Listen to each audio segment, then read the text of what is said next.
몇 년 후에 공급이 부족한 거 아니야? 이런 위기감이 있잖아요. 지금 안 짓고 있거든요. 언제 터질지 모르는 시한폭탄이에요.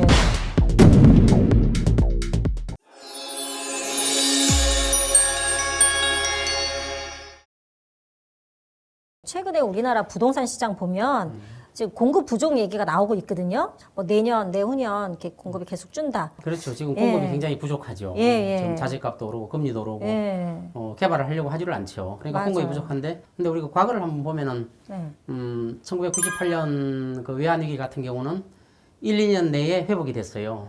빠르게 회복됐어요. 그다음에 2008년 금융위기 때는 네.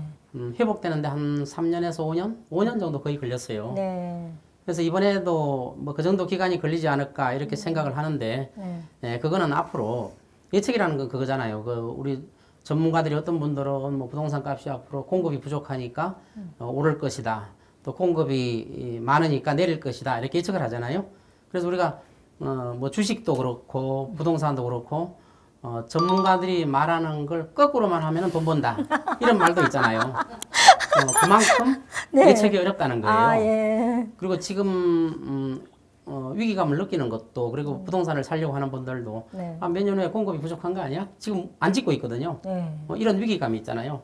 근데 우리가 이런 것도 생각해야 돼요. 일본이 있잖아요.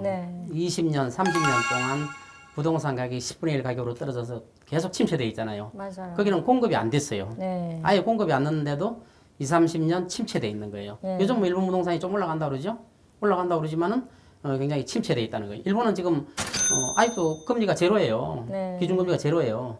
그런데도 부동산이 안 살아나고 있어요. 살짝 뭐 반등한다는 뭐 기사는 봤는데 안 살아나고 있어요. 그래서 일본에 이런 선례도 있기 때문에 우리나라가 지금 앞으로 어떤 방향을 갈 것이냐 정확히 예측할 수 없지만 일본도 결국은 과거에 외국의 강대국의 영향을 받아서 그렇게 침체가 돼버린 거예요. 지금 뭐 중국과 미국의 부동산 시장이 침체되고 있기 때문에 이 영향을 우리나라가 안 받을 수가 없어요. 그래서 그런 것도 항상 대비를 해야 된다는 걸 저는 말씀드리고 싶어요. 네. 그럼 앞으로 지금은 약간 부동산 시장도 불안하고 뭐 오른다 내린다 말도 많은데 앞으로 장기적으로 봤을 때 부동산 시장은 어떻다고 보세요? 이게 이제 제일 어려운 건데 어렵죠. 일개보하는 거하고 똑같아요. 일개보하는 분들 맨날 욕 먹죠. 비 안 온다 그러고 오고 온다 그러고 안 오고 막 이러니까 욕을 먹죠. 그러니까 굉장히 어려운 이야기인데 결국 부동산 가격은 인구가 장기적으로 보면 인구가 증가하고 소득이 증가해야 부동산 가격이 상승하는 거예요. 네, 그렇죠. 근데 그러니까 항상 전제 조건을 잘 봐야 돼요. 만일에 앞으로 인구가 증가하고 소득이 증가하면 부동산 가격은 무조건 상승하죠. 근데 인구가 지금 증가하지 않는 걸로 통계가 나와 있고, 그렇죠. 또 소득 수준도 가까운 시일 내에 상승하지 않는 걸로 나와 있어요, 통계가. 그럼 부동산 가격이 몇 년 동안 오르기가 어렵죠. 또 수요가 그렇게 많이 생기지가 않아요. 그래서 부동산 가격은 뭐 3년, 5년 이상 지나야 회복하지 않을까 이런 생각을 해봅니다. 그러면 지금 당장은 뭐 오른다 이렇게 보시는 건 아니고 향후 뭐 5년 후나 그 정도 되면은 부동산 가격이 다시 좀 움직인다 이렇게 보시는 거죠? 조건이 성숙되면 되는 거죠. 예. 근데 부동산 가격은 과거 이제 우리가 개발기에는 올랐다 내렸다 하면서 급격한 상승, 이제 용이 올라간다 그러죠. 이렇게 올라갔다 내려왔다 하면서 계속 올라가요. 근데 앞으로는 그게 완화될 거예요. 예를 들어서 올라갔다 내려왔다 하면 완화. 그러나 떨어지진 않는 게, 떨어지려면 어떻게 돼요? 인구가 급감한다든가 소득이 급감한다든가 그러면은 지속적으로 하락해요. 근데 그렇지 않은 이상은 또 경제가 계속 발전하고 인구도 어느 정도 늘어준다면 부동산 가격은 장기적으로 상승하는데 과거처럼 이런 폭등이 아니라 만만한 상승을 이어간다는 거죠. 지금 당장은 아니지만. 그럼 이렇게 불안한 이 시기에 어떻게 대비를 하면 좋을까요? 지금 뭐 우리나라에서도 굉장히 대책을 많이 세우고 있는 것 같아요. 부동산 가격이 너무 급격하게 하락하면 경제 전체가 침체가 오니까 아마 정부에서도 부동산 가격을 살리기 위해서 뭐 안간힘을 쓰는 것 같고, 그러다 보니까 요즘 부동산 가격이 좀 올라가고 있다는 뭐 기사가 많이 나고 있죠. 살짝 반등은 하는데 살짝 반등한다고 나와 있습니다. 뭐 그게 사실 여부를 떠나가지고 부동산 가격이 뭐 상승한다 뭐 이런 뭐 분위기가 있는데 부동산 시장은 우리나라만 가지고 해결 안 되는 것들이 있어요.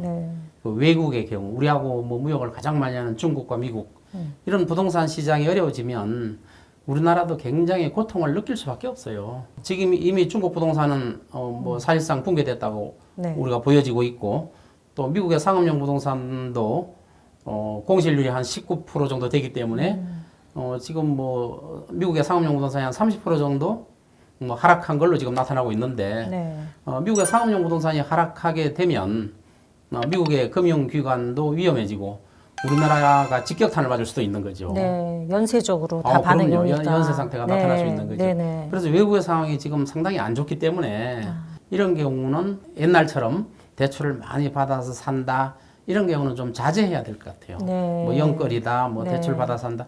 우리나라 가계부채가 엄청나잖아요. 그렇죠. 언제 터질지 모르는 네. 시한폭탄이에요. 네네. 그래서 부동산을 집중적으로 뭐 뒤따라서 매수한다든가 이런 거는 굉장히 자제해야 될 그 시기가 아닌가 합니다. 네, 실제로 약간 반등한 것도 실수요자들의 움직임이었다고 저희도 보이거든요. 뭐 실수요자도 있고 네. 또 과거에 부동산은 이렇게 좀 떨어지다가 폭등하는 경우가 많았거든요. 네네. 그걸 사람들은 생각하는 거죠. 아, 그러나 지금은 그런 상황이 네. 아니라는 거죠. 네네. 부동산에 대한 애착이 굉장히 남다른 것 같아요. 네, 애착이 네. 강하지요. 아주 강해요. 네, 특히 소유권에 대한 애착은 굉장히 강하죠. 맞아요. 그래서 우리나라 같은 경우는 전체 재산 중에서 부동산이 차지하는 비중이 거의 70% 정도 돼요. 전체 재산 중에서. 네. 근데 뭐 미국 같은 데 보면은 부동산이 차지하는 비중이 한 30%? 아, 네. 이 정도뿐이 안 돼요. 그러니까 우리나라는 부동산에 대한 소유권에 굉장한 집착을 가지고 있는 거예요. 그러니까 이용보다도 소유권에 대한 개념. 그게 형성된 이유가 네. 부동산 신화예요. 부동산은 오르기만 한다. 절대 떨어지지 않고 오르기만 한다. 한동안 올랐다 내려왔다 하지만은 결국은 부동산은 엄청나게 오른다. 네. 이런 관념이 뿌리 깊게 있기 때문에 소유권에 대한 애착이 굉장히 강한 거예요. 네. 그러니까 우리나라는 거의 전 재산이 부동산이라고 봐도 과언이 아니에요. 더군다나 대출 받은 것까지 하면 거의 뭐 전 재산이 부동산이다 이렇게 봐도 될 것 같아요. 그러니까 부동산이 만에 하나 몰락하는 사태가 벌어지면은 포트폴리오가 형성 안 되는 거죠. 그렇죠. 그러면 전 재산을 잃게 되는 이런 현상이 생기는 네. 거죠. 근데 미국 같은 경우는 부동산이 몰락한다고 해도 30% 정도의 부동산을 소유가 있기 때문에 30% 정도만 잃게 되는 거죠. 네. 그래서 우리나라는 부동산에 대한 애착이 너무 크기 때문에 특히 아파트에 대한 애착이 굉장히 커요. 심지어 전 재산이 아파트인 경우도 있어요. 그렇죠. 대출 받은 거 끼면은. 그럼 만일에 아파트가 과거에 우리 일본처럼 네. 그런 식으로 부동산이 폭락한다든가 하락한다든가 이러면은 엄청난 문제가 생기는 거죠. 그냥 자산이 다 날아가는 다 거죠. 날아가는 다 그런 집중돼 현상입니다. 있으니까. 네. 전부 집중돼 있기 때문에. 네. 그래서 앞으로는 이런 문제는 외국처럼 포트폴리오를 잘 구성해서 네. 부동산에 너무 집착하지 말고 부동산은 소유하는 것이 아니라 이용하는 개념으로 네. 사고방식의 좀 전환이 있으면 좋겠어요. 네. 부동산이 항상 맨날 오르기만 하는 건 아니거든요. 그렇죠. 오르려면 전제 조건이 인구가 계속 증가해야 돼요. 그다음에 두 번째 소득이 계속 증가해야 돼요. 네. 이 두 가지 요건이 갖춰지지 않으면 인구가 하락한다든가 소득 수준이 하락한다면 부동산은 하락하게 되어 있어요. 네. 그동안 우리는 이제 전부 다 개발 와중에 있었기 때문에 항상 소득과 인구가 늘어나는 형태니까 부동산 값은 오르기만 한 거죠. 네. 근데 앞으로 떨어질 거를 항상 대비해야 된다고 생각합니다. 네.